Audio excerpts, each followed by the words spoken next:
तो लीजिए प्यारे विद्यार्थियों, लेकर आ चुका हूं आप सबके लिए राजस्थान वार्षिक परीक्षा 2026 के लिए कक्षा 9 का गणित विषय का एक क्वेश्चन पेपर और इसका पूरा सॉल्यूशन।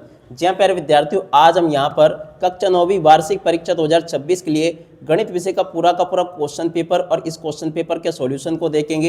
प्यारे विद्यार्थियों, देख सकते हो इस प्रकार से क्वेश्चन पेपर आपको परीक्षा में देखने को मिल सकता है। पूरा का पूरा क्वेश्चन पेपर में यहाँ पर आपको जैसा बताऊंगा ना, ठीक इसी प्रकार से क्वेश्चन आपके पेपर में परीक्षा में आपको देखने को मिल सकते हैं। तो चलो अपन जल्दी से आगे बढ़ते हैं, समझते हैं कि कक्षा 9वीं वार्षिक परीक्षा 2026 का आपका गणित विषय का पेपर परीक्षा में देखने को कैसा मिलेगा। ए टू जेड सभी के सभी क्वेश्चन और उन सभी क्वेश्चन के उत्तर प्यारे विद्यार्थियों देखो मेरे द्वारा यहाँ से आपको बताए जाएंगे। एक भी क्वेश्चन का उत्तर प्यारे विद्यार्थियों देखो यहाँ से आपका मिस नहीं होगा अगर आपने इस पूरे पेपर को अच्छी प्रकार से देख लिया तो। अब देखो इस प्रकार का पूरा पेपर होगा, कक्षा 9वीं वार्षिक परीक्षा 2026 का गणित विषय का पेपर है, जो कि इस प्रकार से आपसे परीक्षा में पूछा जाने वाला है। अब चलो अपन जल्दी से आगे बढ़ते हैं, समझ लेते हैं आपके पूरे पेपर को और इस पेपर के पूरे सॉल्यूशन को, ताकि प्यारे विद्यार्थियों आप सबको पूरा का पूरा क्वेश्चन पेपर अच्छे से समझ में आ सके। कक्षा 9वीं वार्षिक परीक्षा 2026 का आपका गणित विषय का पेपर इस प्रकार का रहने वाला है। देख सकते हो पहला क्वेश्चन पढ़ते हैं अपन, क्या लिखा है, निम्न में से कौन सी संख्या अपरिमेय है। तो देखो प्यारे विद्यार्थियों √3 जो है ना अपरिमेय संख्या होगी। और अब अगला क्वेश्चन पढ़ते हैं, मूल बिंदु के निर्देशांक होते हैं। तो देखो प्यारे विद्यार्थियों मूल बिंदु के निर्देशांक 0 0 होते हैं। और अब अगला क्वेश्चन पढ़ते हैं, एक सरल रेखा पर बने कोण का अधिकतम योग होता है। तो देखो 180 डिग्री होता है, याद रखना। अगला क्वेश्चन पढ़ते हैं, एक त्रिभुज के तीनों अंतःकोणों का योग होता है। तो देखो 180 डिग्री होता है। एक चतुर्भुज की कितनी भुजाएं होती है। तो देखो प्यारे विद्यार्थियों यहाँ से आपको लिख देना 4 भुजाएं होती है, ठीक है। हेरोन का सूत्र प्यारे विद्यार्थियों क्या होगा। तो देखो ये √S S - A S - B S - C इस क्वेश्चन का उत्तर आ जाएगा। और उसके बाद में देखो अगला क्वेश्चन पढ़ते हैं, एक समद्विबाहु त्रिभुज में कितनी समांतर भुजाएं होती है। तो देखो प्यारे विद्यार्थियों ये क्वेश्चन का उत्तर आपका 2 आ जाएगा, ठीक है।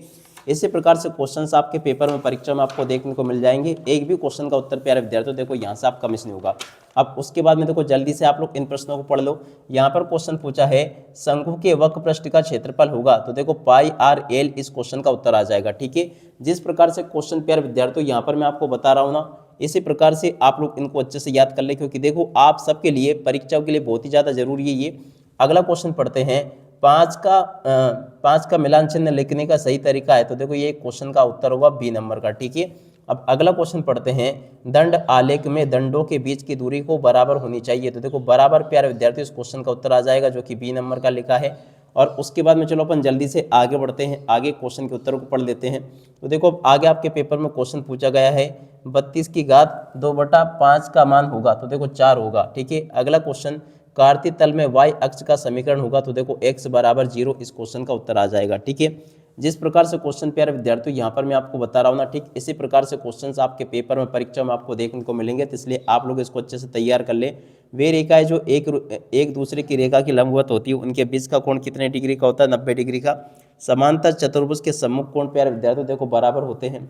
सर्वांग सम त्रिभुजों के संगत भाग प्यारे विद्यार्थियों ये भी बराबर होते हैं। अब अगला क्वेश्चन पढ़ते हैं, व्यास तथा त्रिज्या में देखो प्यारे विद्यार्थियों क्या लिखा है, संबंध है। तो देखो प्यारे विद्यार्थियों यहाँ पे आपको क्या याद रखना, त्रिज्या में 2 गुना संबंध है, व्यास तथा त्रिज्या में क्या संबंध है। तो देखो व्यास बटे 2 इस क्वेश्चन का उत्तर होगा, क्योंकि देखो व्यास की आधी क्या होती है, त्रिज्या होती है, ठीक है। अगला क्वेश्चन प्यारे विद्यार्थियों पढ़ते हैं, क्या दे रखा है, एक त्रिभुज जिसका आधार 7 सेंटीमीटर तथा ऊंचाई 4 सेंटीमीटर है। तो क्षेत्रफल प्यारे विद्यार्थियों क्या होगा, 14 सेंटीमीटर स्क्वायर होगा, ठीक है।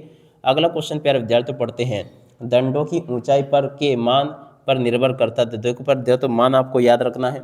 उसके बाद में देखो आगे आपके पेपर और परीक्षा में क्वेश्चन इस प्रकार से पूछे जाएंगे, जैसे क्वेश्चन प्यारे विद्यार्थियों आपको मैं बता रहा हूँ, ठीक इसी प्रकार से क्वेश्चंस होंगे, जो कि आपके पेपर में एग्जाम पेपर में आपको देखने को मिल सकते हैं। तो सभी क्वेश्चन को देख ले आप लोग यहाँ तक के। देखो यहाँ तक के क्वेश्चन के उत्तर तो अपन देख चुके थे। अब इसके बाद में जो आगे क्वेश्चन पूछे आपके पेपर में, जैसे कि 19वां क्वेश्चन पूछा है। देखो 19वें क्वेश्चन के उत्तर को यहाँ से देख कर लिख दो, ये लिखा है। 20वें का उत्तर यहाँ से देख कर लिख दो, ये लिखा है, ठीक है। और उसके बाद में देखो प्यारे विद्यार्थियों आगे आपके पेपर में जो क्वेश्चन दे रखे हैं 21, 22 के बाद में देखो 23वां क्वेश्चन पूछा आपके पेपर में। तो देखो 23वें क्वेश्चन के उत्तर को यहाँ से देख कर लिख दो, ये मैंने आपको बता दिया। 23वें के बाद में देखो प्यारे विद्यार्थियों 24वें क्वेश्चन के उत्तर को यहाँ से देख कर लिख दो, ये भी मैंने आपको बता दिया, ठीक है। और इस प्रकार से प्यारे विद्यार्थियों आप लोग इसको पूरा का पूरा कंप्लीट कर लो।